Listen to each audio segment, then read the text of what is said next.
Hello everyone, myself Ashish Srivastav and this is the Study Bright channel. This video is the continuation of the reflection. इसके पहले मैंने part 1 बनाया जो आप देख चुके होंगे. This is the part 2 of the chapter reflection in for class 10 mathematics. ये मैथमेटिक्स का चैप्टर है क्लास 10 में रिफ्लेक्शन, तो उसी पे मैं वीडियो बना रहा हूं.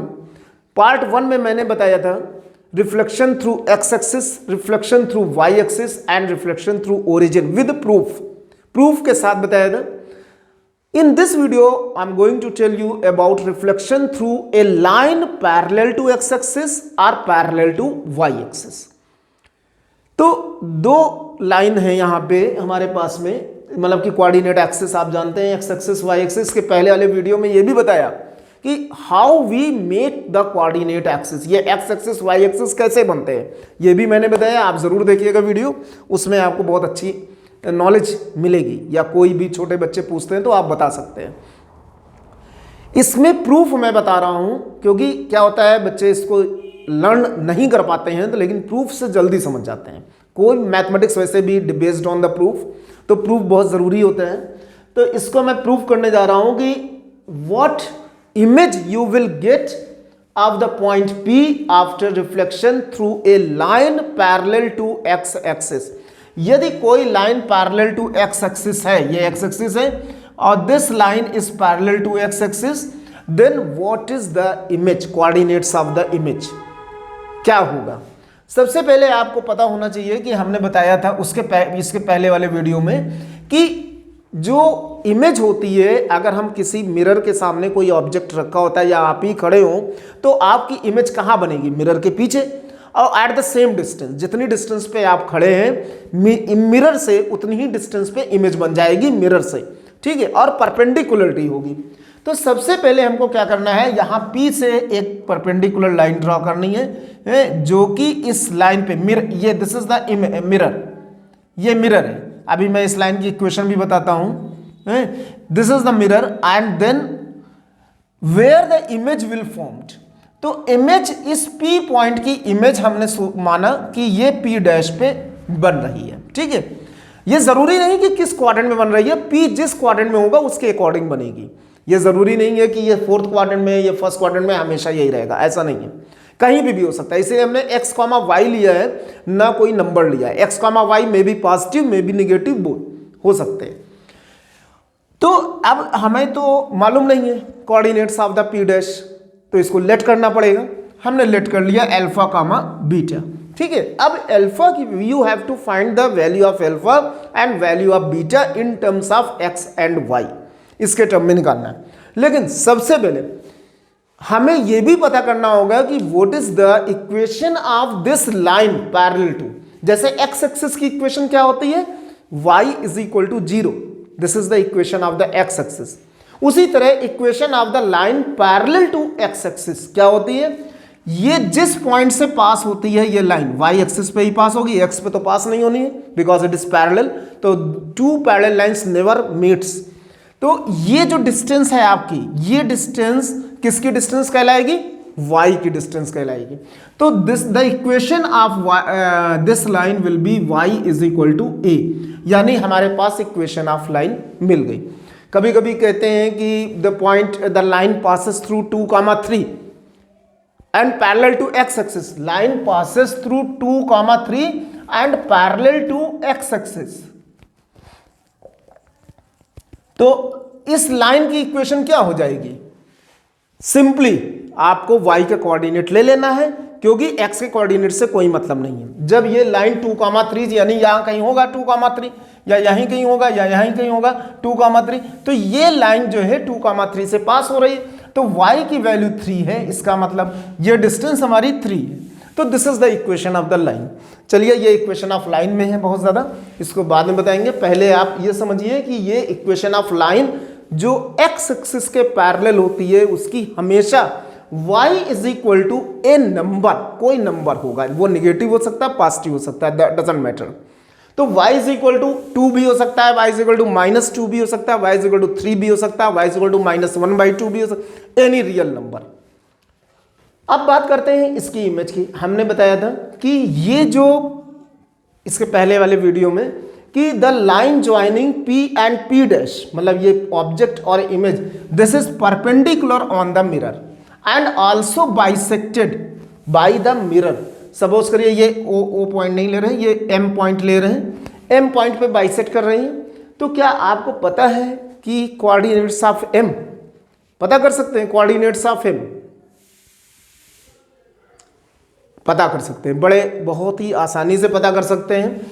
हमारे पास में देखिए P के कोऑर्डिनेट्स तो दिए ही गए हैं x, y, यानी दिस डिस्टेंस इज x, तो ये डिस्टेंस भी हमारी x होगी। तो m का जो x का कोऑर्डिनेट है वो हमारा x ही होगा। अब देखिए ये जो डिस्टेंस है इस पॉइंट का, यहाँ इस x एक्सिस से ये डिस्टेंस क्या है हमारी a है, तो हम इसको a रख देंगे, this is the value of y। तो x, a is the coordinate of m and m is the mid point किसका? P का by the law of reflection. ये हमने पहले भी बताया हुआ है। तो x, a मिड पॉइंट हो गया हमारा, x, y हमारा पॉइंट हो गया, और इमेज के कोऑर्डिनेट्स लेट किए अल्फा, बीटा, इन्हीं की वैल्यूज निकालना है। अच्छा, ये चीजें हमें दी गई होंगी, आपको निकालना है अल्फा, बीटा।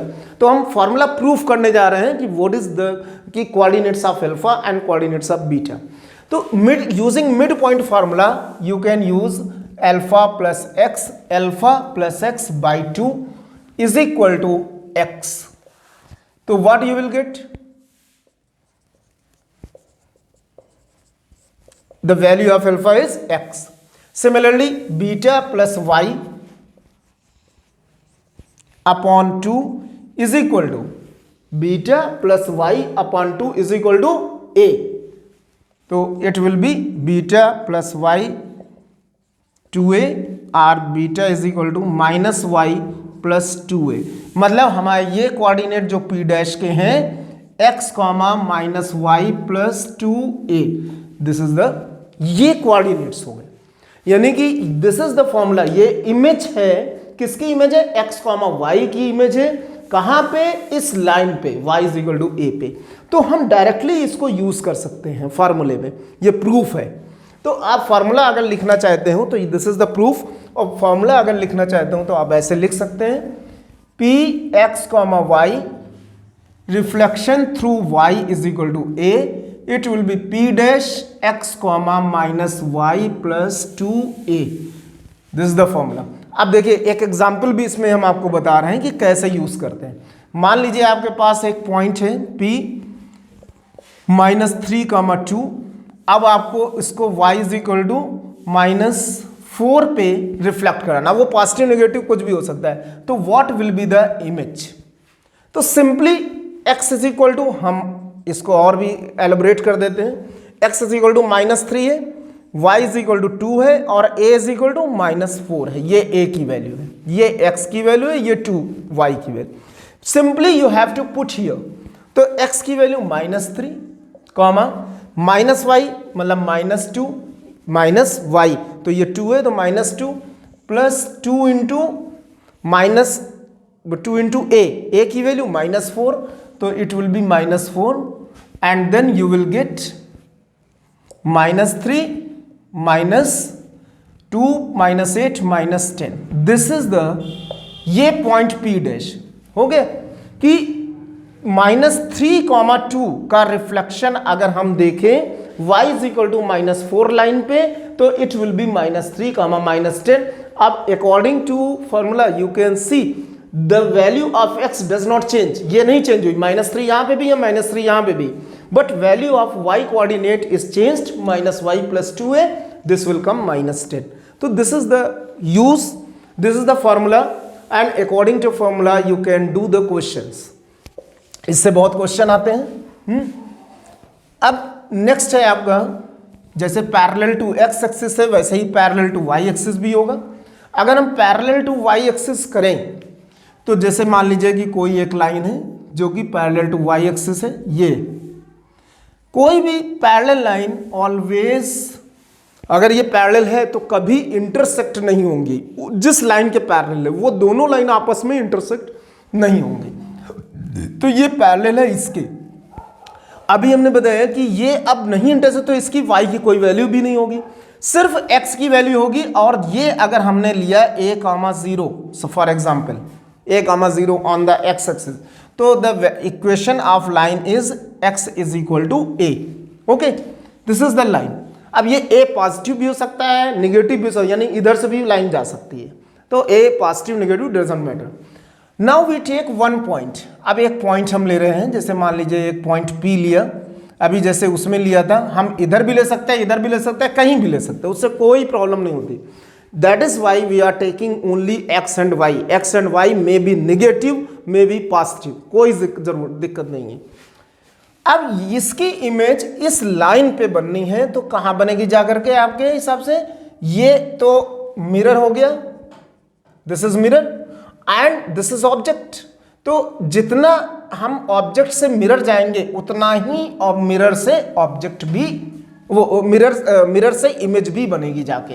यानी this is the point P dash and as usual we don't know the coordinates of the image, तो उसको हमने लेट किया, दैट इज alpha comma beta and this is the mid point.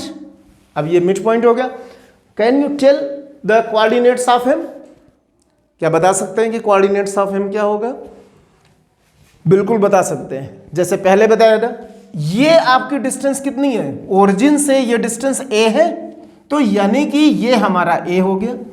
क्या यहां से यहां तक डिस्टेंस आपको पता है? नहीं पता, तो इसको हमको क्या लेना है? y लेना है। जैसे उसमें x लिया था, इसमें हमें ये वाला y लेना है। x coordinate is known. जब हमारी इक्वेशन होगी x is equal to something, तो x का मालूम होगा, और जब हमारी इक्वेशन होगी y is equal to number, तो वो हमारा y की वैल्यू मालूम होगी। ठीक है, दूसरी वैल्यू अननोन है। अब again use the mid point formula. तो मिड पॉइंट फॉर्मूला यूज करेंगे तो क्या आएगा? a इज मतलब x प्लस अल्फा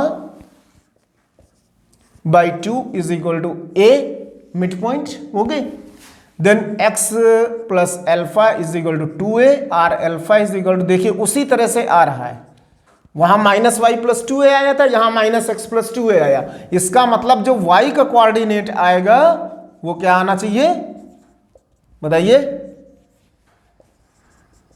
सेम, मतलब y ही आएगा, जो beta is equal to y. तो कोऑर्डिनेट्स क्या हो गए हमारे? अल्फा और बीटा, मतलब ये जो इमेज के कोऑर्डिनेट्स क्या हो गए? Minus x plus 2a comma y. Okay, means only the change the coordinates of x, not the y. अब क्या करना है कि इसको हम फॉर्मूले के फॉर्म में लिख रहे हैं, इसको आप लिख लीजिएगा। तो ये P है हमारा x कॉमा वाई, और this is the line x is equal to a, इस पे रिफ्लेक्ट होना है, और P डैश मिल रहा है हमारा minus x plus 2a comma y. This is the coordinate. अब इस पे भी हम कोई एग्जांपल ले सकते हैं और बता सकते हैं। तो इसके पहले वाला जो एग्जांपल है, जैसे -3 हमने बताया, -3,5 दिया था हमने। अब और लाइन, अब इसमें हम ले रहे हैं x इज इक्वल टू -2 ले ले या +2 ले ले मान लीजिए। तो अब आपकी वैल्यू क्या? ये लाइन है, okay, x is equal to 2 पे रिफ्लेक्ट करना है। तो अब आप हमें बताइए कि x की वैल्यू क्या हो गई अकॉर्डिंग टू दिस कोऑर्डिनेट में? इस x को -3 कहेंगे, इस y को 5 कहेंगे, और इस 2 को a कहेंगे। Okay, then you put accordingly in this formula coordinate system, तो वो you will get exactly the points, that is p dash minus x मतलब +3 हो जाएगा, +2 इंटू 2 कॉमा y मीन्स 5, तो 4 3 7 comma 5, this is the coordinate. Okay, this is the way to find the image of a point reflection through x line parallel to x axis or parallel to y axis. One more thing in this I'll tell you, I'm going to tell you, that is the invariant point. एक point होता है, बाकी तो कोई दिक्कत नहीं है, but invariant point, what is the meaning of this invariant point? आपने कभी मिरर पे अपना हाथ रखिए या कोई भी चीज़ रखिए, जैसे ये मिरर मान लें, इस पे अपना हाथ रखें, तो इसकी इमेज कहाँ बनेगी? On the mirror, just on the mirror, उसी मिरर पे बनेगी, जस्ट पीछे उसके बैक बनेगी, but there is no thickness, no distance, distance will be zero of object and the image, मतलब वो डिस्टेंस नहीं रहेगी। जब डिस्टेंस नहीं रहेगी तो उनके कोऑर्डिनेट्स नहीं चेंज होंगे। जैसे फॉर एग्जांपल अगर हमने मान लीजिए कि ये 1 है, 2 है, this is 3, this is 1, this is 2, अगर कोई भी हमने यहाँ पे लिया 2,1, ओके, और इसकी इमेज हमने एक्स एक्सिस पे ली, तो एक्स एक्सिस पे इमेज यहाँ पे बनेगी जा करके 2,-1, ओके।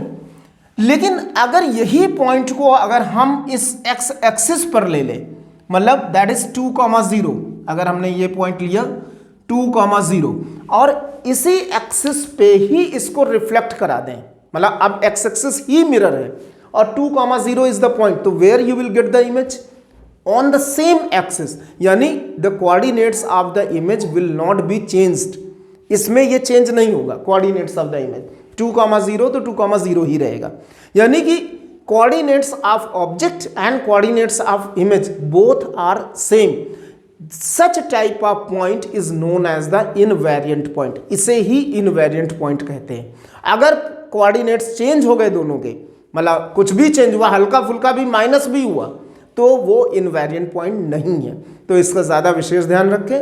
और यही इसी बात पे ये सेकेंड पार्ट ऑफ वीडियो, और नेक्स्ट पार्ट हम आपको उसमें कुछ क्वेश्चंस करके दिखाएंगे कि किसमें ग्राफ पेपर यूज होता है, किसमें नहीं यूज होता है। जरूरी नहीं कि आप सब में ग्राफ पेपर यूज करें, वो ग्राफ पेपर लिखा होगा क्वेश्चन में use graph paper, then you will use, otherwise no need to use.